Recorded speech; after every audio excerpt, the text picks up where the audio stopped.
మన తండ్రైన దేవుని నుండి ప్రభువైన క్రీస్తు యేసు నుండి కృపయు కనికరము సమాధానము ఈ వర్తమానం వినుచున్న దేవుని బిడ్డలందరికీ కలుగునుగాక.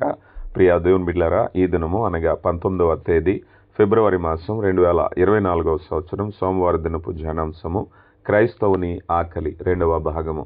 ప్రియ దేవుని బిడ్డలారా, అనుదినము అందించబడుతున్నటువంటి ఆత్మీయ వర్తమానాల ద్వారా మీరు ఎంతగానో ఆశీర్వదింపబడుతున్నారని, ఆత్మీయంగా బలపడుతున్నారని మేము విశ్వసిస్తున్నాం, ప్రార్థిస్తున్నాం. ప్రియులారా, వాక్య ధ్యానంలోనికి వెళదాం. తలలు వంచండి, కండ్లు మూసుకోండి. పరిశుద్ధాత్మ నడిపింపు కొరకు ప్రార్థనా పూర్వకంగా ముందుకు వెళదాం. శక్తివంతుడైన దేవ, ప్రేమ కలిగిన మా కన్న తండ్రి, మీ ఘననామానికి మహిమ చెల్లిస్తున్నామయ్యా. అద్భుత ఆశ్చర్య కార్యములు జరిగించగలిగిన దేవ, మా కొరకైనైనా మీ కృపను విస్తరింప చేస్తున్న తండ్రి, మీకు మహిమ చెల్లిస్తున్నాం అయ్యా. ఇదిగో నాయనా, మేమేమైతే అయ్యున్నాం అది కేవలం మీ కృప మాత్రమే నాయనా. ప్రేమ కలిగిన దేవ, విమోచన దయచేసిన దేవ, పాప పరిహారము కొరకైనాయన క్రీస్తు ప్రభు రక్తాన్ని చిందించిన దేవ, మీకే మహిమ చెల్లిస్తున్నామయ్యా. అనుదిన ఆత్మీయ నడిపింపు కొరకై మాకు ఇచ్చినటువంటి నాయన జీవగ్రంథంలో లేఖనాలు పఠిస్తుంటుండగా, ధ్యానిస్తుంటుండగా మీ కృపను, మీ సామర్థ్యాన్ని మాకు దయచేయండి అయ్యా. ఆ లేఖనాల్లో ఉండేటువంటి మీ సంకల్పం, మీ ప్రేమ అర్థం చేసుకునేటువంటి జ్ఞానాన్ని మాకు దయచేయండి. వినగల చెవిని, గ్రహించగల మనసును దయచేయండి అయ్యా. మా హృదయ తలంపులను స్వాధీనపరుచుకోండి నాయన. ఇదిగో నాయన, వాక్యపు వెలుగులో మా జీవితాలు సరిదిద్దబడుతుంటుండగా మీ కృపనివ్వండి అయ్యా. మారు మనసు రక్షణ లేని హృదయాలను కదిలించండి నా తండ్రి. మీ దాసునిగా నన్ను మరుగుపరిచి కేవలం వాక్యాన్ని మాత్రమే బయలుపరిచి తద్వారా మీరే మహిమా ఘనత పొందమని క్రీస్తు నామములో అడిగి వేడుకొంచున్నాం తండ్రి, ఆమెన్. ప్రియులారా, నిన్నటి దినాన క్రైస్తవుని ఆకలి గురించి మనం తెలుసుకుంటూ, అతడు ఆకలి కొని ఉండాలి అంటే ఆకలిని పెంపొందింప చేయాలి, సరిదిద్దాలి అన్నట్లయితే తనలో ఉండేటువంటి అవరోధాలను తొలగించుకోవాలనే విషయాన్ని మనం చూసాం కదా. పేతురు గారు రాసిన మొదటి పత్రిక 2వ అధ్యాయము 2వ వచనంలో సమస్తమైన కపటమును, దుష్టత్వమును, వేషధారణ, అసూయ, సమస్త దూషణ మాటలు మాని క్రొత్తగా జన్మించిన శిశువుని పోలిన వారై నిర్మలమైన వాక్యం అనేటువంటి పాలను ఆపేక్షించుడి అన్నారు. ఈ క్రమాన్ని మనం జాగ్రత్తగా ఆలోచన చేస్తే దుష్టత్వం అనేటువంటి పదం ఎలాగొచ్చిందయ్యా అంటే చెడుతనం, మరొకరిని బాధ పెట్టడం, చెడు ఉద్దేశంతో ఉండేటువంటి స్థితి. మన పేతురు గారు రాసిన మొదటి పత్రిక 1వ అధ్యాయము 22వ వచనంలో మీరు క్షయబీజము నుంచి కాక శాశ్వతము గల జీవము గల దేవుని వాక్యము వలన అక్షయబీజము నుంచి పుట్టినవారు గనుక నిష్కపటమైన సహోదర ప్రేమ కలుగునట్లు అన్నారు. ఈ మాట మనం చూస్తే సహోదర ప్రేమ దుష్టత్వానికి వ్యతిరేకంగా మనం చూస్తూ ఉన్నాం. సహోదర ప్రేమ అంటే ఇతరులను బాధించేటటువంటి స్వభావం అనేది లేకపోవటం అనేది మనం చూడాలి. రెండవది కపటం అనే మాటను ఉపయోగించారు. ప్రియులారా, ఇక్కడ ఈ కపటం అనేటువంటి మాట మోసము లేకపోతే వంచన అనేటువంటి మాటను అర్థం చేసుకోవచ్చు. క్రైస్తవ జీవితాలు యథార్థంగా ఉండాలి కానీ కుతంత్రాలతో ఉన్నప్పుడు వారి యొక్క ఆత్మీయమైన ఆకలి కుంటుపడుతుందనే విషయాన్ని మనం చూస్తూ ఉన్నాం. తర్వాత మనం చూసినట్లయితే అసూయ అనే పదాన్ని మనం కనిపిస్తుంది కదా. ఇక్కడ అసూయ అనేటువంటి పదాన్ని మనం చూసినప్పుడు ఎదుటి వ్యక్తి విజయవంతమైన స్థితిని చూసినప్పుడు కానీ, ఎదిగినప్పుడు కానీ ఆ వ్యక్తిని చూసి అసూయ పడటం అనేటువంటిది, ఇలాంటివి మనం చూసినప్పుడు ఆ చెడు సంకల్పం కావచ్చు, చెడ్డ మార్గం కావచ్చు, చెడ్డ కోరిక కావచ్చు, చెడ్డ మాట కావచ్చు. ఈ చెడు అనేటువంటి మాట 4 అంశాలుగా మనకు కనిపిస్తూ ఉంటుంది. ఈ చెడ్డ ఒకవేళ మన ఉద్దేశమే చెడ్డదై ఉండొచ్చు, లేకపోతే మనం అనుసరించే మార్గమే చెడ్డదై ఉండొచ్చు, మన కోరికే చెడ్డదై ఉండొచ్చు. దాన్ని అసూయ అన్నారు కదా. అలాగే మన మాటలే చెడ్డవుగా ఉండొచ్చు. ఇలాగ క్రైస్తవ విశ్వాస జీవితంలో ఆరోగ్యాన్ని చెడగొట్టడానికి ఇవి చెడ్డమైనటువంటివి. ఇవి సరిదిద్దుకోనంతసేపు కూడా ఆత్మీయంగా ఎదగలేడు, ఆకలి అనేటువంటిది కలిగి ఉండలేకపోతూ ఉంటారు. సాధారణంగా మనందరం చూస్తూ ఉంటాం, ఎవరికైనా ఒక షుగర్ బలహీనత వచ్చింది అనుకుందాం, డయాబెటిక్ అనే బలహీనత శరీరంలోకి వచ్చినప్పుడు వారు సమృద్ధి అనేటువంటి ఆరోగ్యంతో మరలా ఉండాలి, త్వరగా నీరసపడకూడదు, అనారోగ్యాన్ని, ఇతర బలహీనతలు రాకూడదు అంటే వైద్యులు చెప్పే సూచన ఏమిటంటే మొట్టమొదటిగా మీరు చక్కెర లేక తీపి అనేది తీసుకోవటం మానేసేయండి అని అంటారు. ఒకవేళ ఆ వ్యక్తి ఆరోగ్యంగా ఉండాలి అంటే ఆ సదరు వ్యక్తి ఎప్పుడైతే ఆ యొక్క చక్కెర అనేటువంటి తీపి పదార్థాలు తినటం మానేశాడో తన ఆరోగ్యం బాగుంటుంది. లేదు నేను ఇలాగే ఉంటాను, ఇలాగే తింటాను అంటే చాలా అనారోగ్యాలు వస్తూ ఉంటాయి కదా.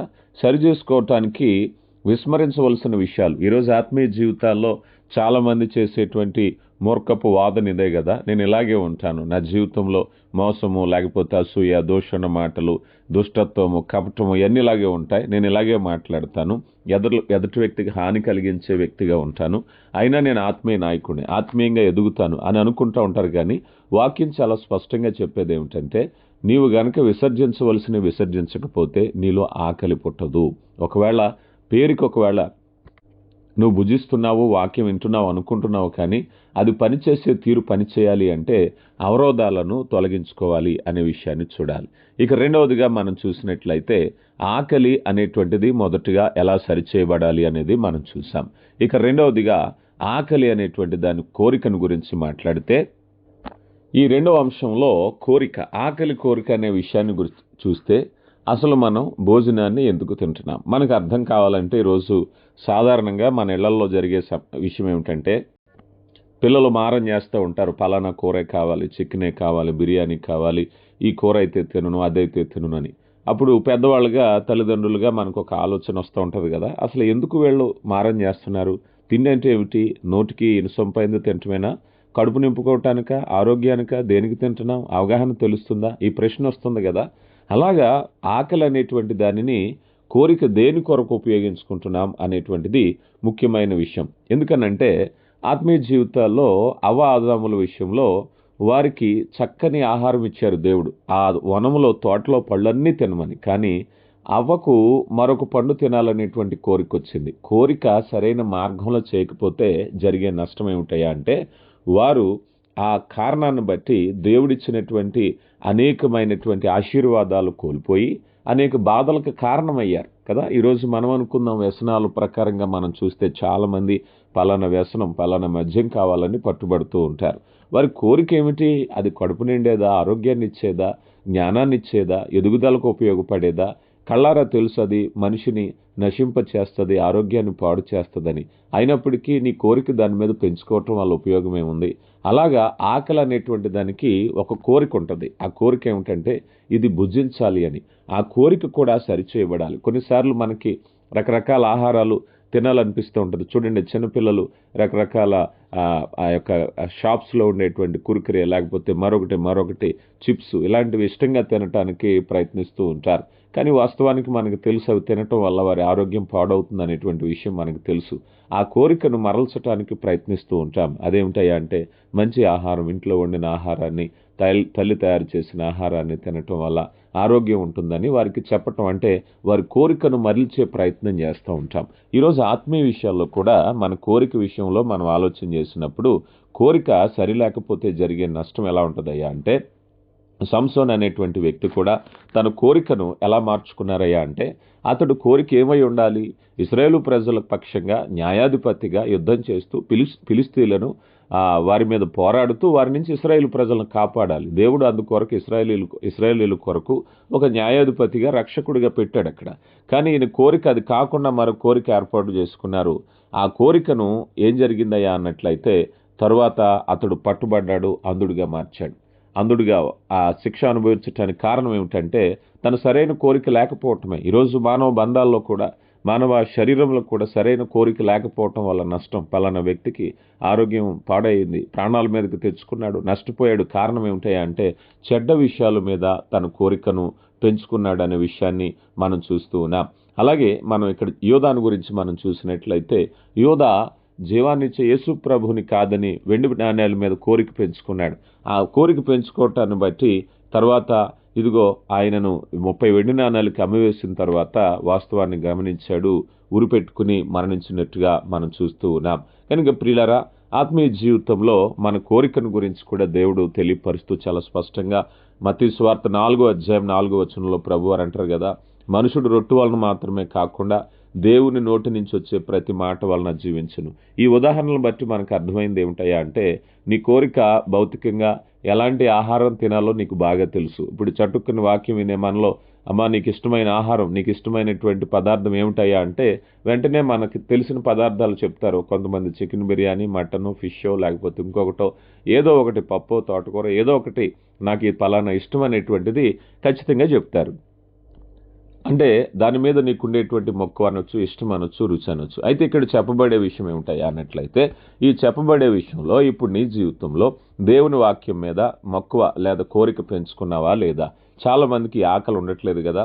ఆకలి యొక్క కోరిక పెరిగితేనే, నువ్వు ఇష్టం పెరిగితేనే ఆ పదార్థాన్ని ఎలా తింటావో, వాక్యం పట్ల కూడా చాలా మంది బలవంత పెట్టి లేకపోతే ఇబ్బంది పెట్టినట్టుగా ఉంటారు. కానీ వారికి ఆ ఇష్టమైనట్టుగా, మనందరికీ సామెత తెలుసు కదా, గుర్రాన్ని నీళ్ళ వరకు తీసుకెళ్ళగలం కానీ వాటిని నీళ్లు తాగించలేం. అలాగే దేవుని వాక్య విషయంలో కూడా ఒక మనిషికి ఆ ఇష్టం అనేది లేకపోతే, ఒకవేళ బలవంతంగా కూర్చోబెట్టినప్పటికీ అతను ఆ వాక్యాన్ని స్వీకరించలేడు, ధ్యానించలేడు.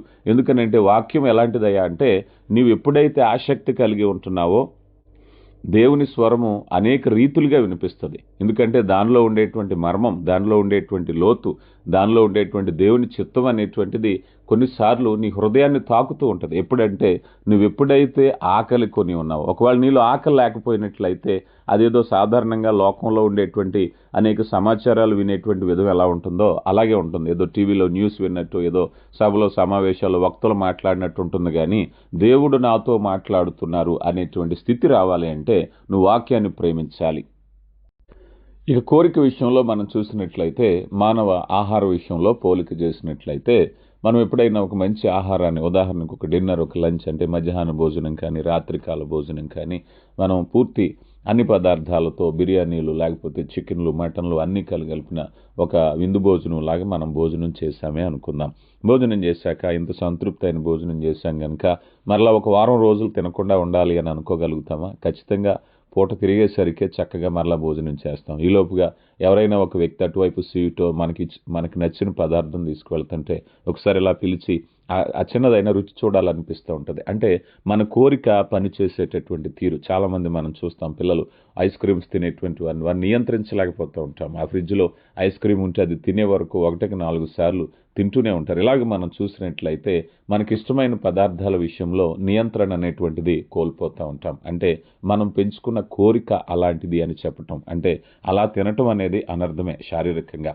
అయినప్పటికీ మనం కోరిక పెంచుకున్నాం కనుక ఇష్టం అనేది వస్తుంది. ఇప్పుడే తిన్నాం కదా అనేటువంటి సంతృప్తితో మనం ఊరుకోం. ఇప్పుడు తిన్నా మళ్ళీ తినాలనిపిస్తుంది, ఇందాకే తిన్నామన్నా మళ్ళీ తినాలనిపిస్తుంది. ఎందుకంటే ఆ పదార్థం మీద మనం పెంచుకున్నటువంటి మక్కువ లేదా కోరిక అనేటువంటిది. ఇప్పుడు వాక్య విషయంలో మనం ఆలోచన చేస్తే, వాక్య విషయంలో నువ్వు ఎంత మక్కువ పెంచుకున్నావు? చాలామంది వాక్యం అనేసరికి కొద్దిగా ఎక్కువైతే, కొద్దిగా ప్రసంగం ఎక్కువైతే ఇబ్బంది పడుతూ ఉంటారు. కారణం ఏమిటంటే నీ వాక్యం మీద, ఆత్మీయ ఆహారం మీద కోరిక, మక్కువ పెంచుకోలేదనేటువంటిదే. మక్కువ కోరిక పెంచుకున్నట్లయితే ఇప్పుడు మనం చూసాం, ఒకే పదార్థాన్ని ఎన్నిసార్లైనా, కొన్నిసార్లు అనారోగ్యం పాలైన వారికి అయ్యా ఈ ఆహారం నీకు సరిపోదన్నా కూడా వాళ్ళు తింటూ ఉంటారు. ఎందుకంటే ఆ ఆహార పదార్థం మీద వాళ్ళకున్నటువంటి మక్కువ, అయ్యా నీకు షుగర్ ఉంది తినకూడదు, బీపీ ఉంది, ఇది నీకు మంచి పదార్థం కాదు, గ్యాస్ట్రిక్ ఉంది, నువ్వు ఈ మసాలా ఫుడ్స్ తినకూడదు, ఇలాగ ఎన్ని చెప్పినా వాళ్ళు నియంత్రించుకోలేకపోతూ ఉంటారు. కారణం ఏమిటంటే ఆ సదరు ఆహారం మీద వారు పెంచుకున్నటువంటి ఇష్టం లేదా మక్కువ. మరి ఈరోజు దేవుని వాక్యం మీద మనం ఎంత ఇష్టం పెంచుకున్నాం? ఎందుకంటే ఎంత ఇష్టం పెంచుకున్న వాక్యం అనేటువంటిది ఎలా ఉండాలి అన్నట్లయితే, మనం కొండ మీద ప్రసంగంలో ప్రభువారు ప్రసంగం చేస్తుంటుండగా 3 రోజులు వారు నిద్రాహారాలు మాని ఆ ఏకాగ్రతతో దేవుని వాక్యాన్ని వింటున్నారు. ఎంత గొప్ప కార్యమో చూడండి. 3 రోజుల పాటు వారి వాక్యం అనేటువంటి సాధారణమైన విషయమా? ఈరోజు మనం 1 గంట సేపు వాక్యం చెప్పేసరికి చాలామంది ఇబ్బంది పడుతూ ఉంటారు. అంటే నువ్వు పెంచుకున్న మక్కువ, నువ్వు పెంచుకున్న కోరిక, నువ్వు పెంచుకున్న ఇష్టం మీద ఆధారపడి ఉంటుంది. ప్రియ దేవుని బిడ్డ, ఈరోజు నీ కోరిక ఎలా ఉందో ఎప్పుడైనా చూసావా? వాక్యం పట్ల, ఆత్మీయ ఆహారం పట్ల కోరిక కలిగి ఉన్నావా? లేకపోతే విసుగుదల వస్తుంది, 1కి 2 సార్లు చెప్తే ఇబ్బంది, ఒక 10 నిమిషాలకి మరొక కార్యక్రమం పెడితే, సంఘంలో 4 కార్యక్రమాలు పెడితే, లేకపోతే 1కి 4 సందేశాలు అందిస్తుంటే విసుగుదల వస్తుందా? ఎందుకు ఇన్ని సందేశాలు పంపిస్తారు, ఎందుకు ఇన్ని సందేశాలు, ఒకటి సరిపోద్దు కదా అనిపిస్తుందా? అంటే నీవు ఆహారం మీద, ఆత్మీయ ఆహారం మీద పెంచుకున్నటువంటి మక్కువ ఆ రుచిని తెలియచేస్తుంది. ఎప్పుడైతే ఈ కోరిక మనలో పెరుగుతుందో అప్పుడే ఆకలి పడుతుంది, అప్పుడే ఒక వ్యక్తి ఎదుగుదలకు కారణమవుతుంది. భౌతికంగా సరైన ఆహారం తీసుకున్నంతసేపు శరీరం రేణింపులోకి ఎలాగైతే రాదో, ఆత్మీయ జీవితంలో కూడా నువ్వు సరైనటువంటి ఆహారం తీసుకునే వరకు నువ్వు అభివృద్ధిలోనికి రాలేవు. ఇక రెండవదిగా మనం చూసినట్లయితే, ఎప్పుడైతే మంచి పదార్థాల విషయంలో నువ్వు ఆకలి పెంచుకుంటున్నావో చెడ్డ పదార్థాలను నువ్వు ద్వేషించగలుగుతావు. ఈ విషయాన్ని జాగ్రత్తగా గమనించండి. ఇక మూడవదిగా మనం చూసినట్లయితే, ఎప్పుడైతే ఆకలి అనేటువంటిది మనం పెంచుకుంటున్నామో ఇక్కడ దాని తద్వారా వచ్చేటువంటి పరిణామాలు కూడా మనం చూడొచ్చు. ప్రియులారా, ఆకలి యొక్క పరిణామాలు.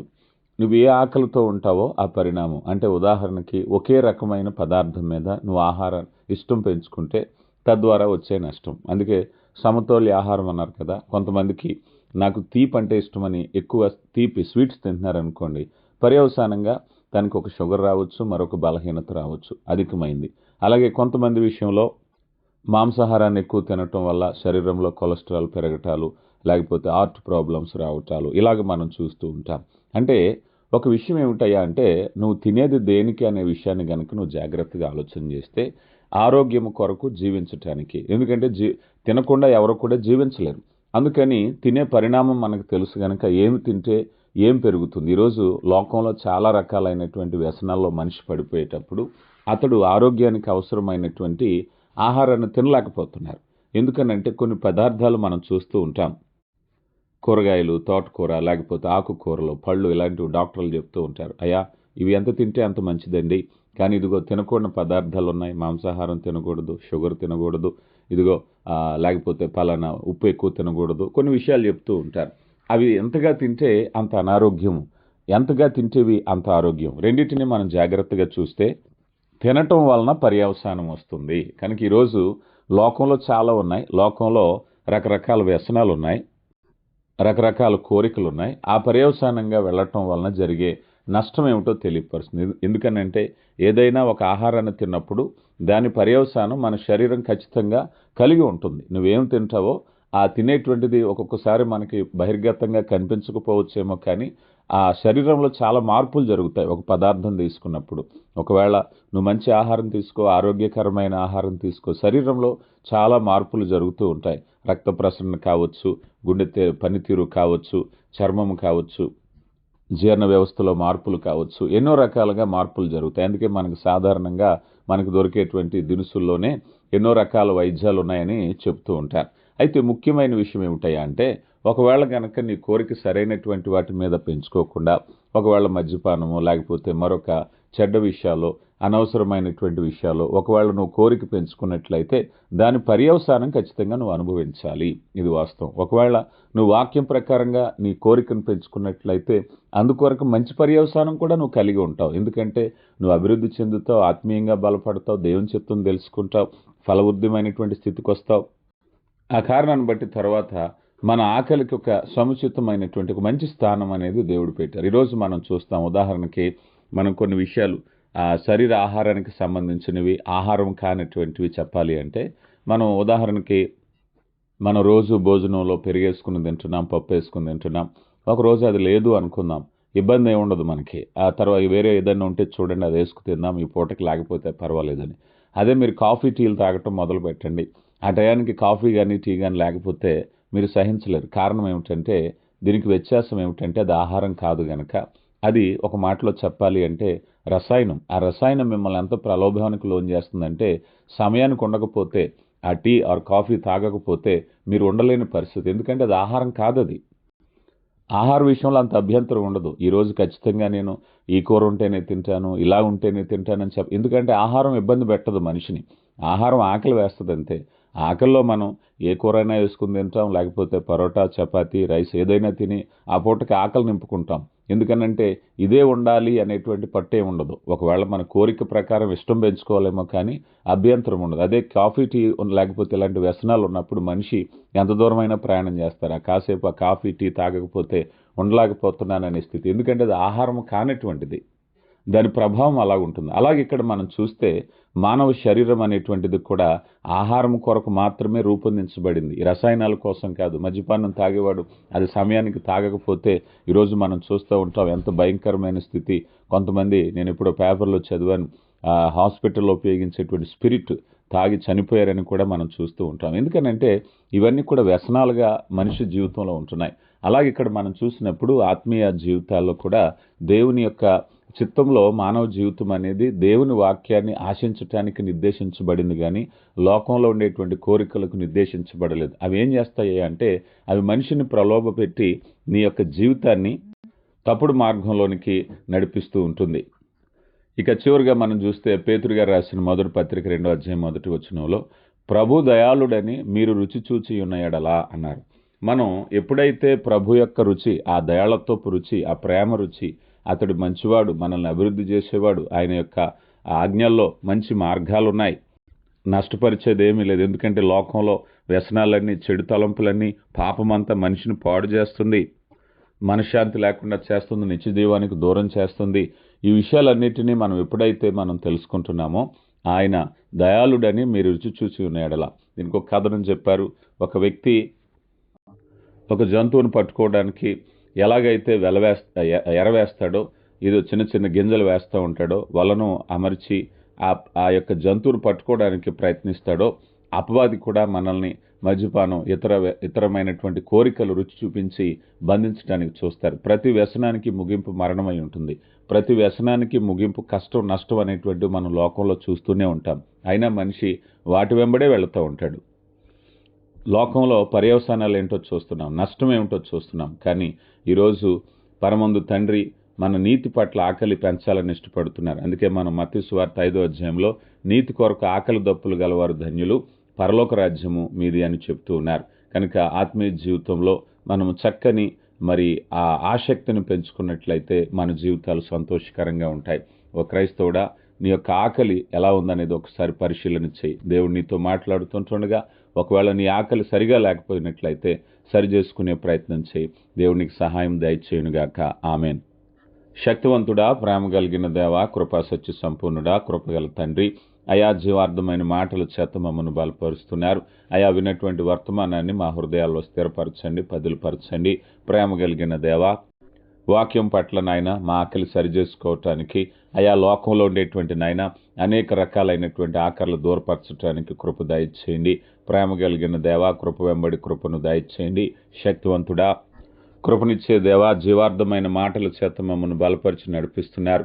అయా మీ మాటల్లో మాధుర్యం, ప్రేమ, సంకల్పము నాయన మేము ఎరిగి ఉండడానికి కృప దయచేయండి. విన్న ప్రతి బిడ్డను దీవించండి. విన్నటువంటి వాక్యాన్ని సువార్తలో భాగంగా అనేకులతో పంచుతుండగా అలా పంచుతున్న ప్రతి బిడ్డను నిండారుగా దీవించండి. మీ కృపలో బలపరచండి. ఈ వర్తమాన కార్యక్రమాల ద్వారా కేవలం మీరు మాత్రమే మహిమ ఘనత పొందమని క్రీస్తు నామములో అడిగి వేడుకొంచున్నాం తండ్రి. ఆమెన్.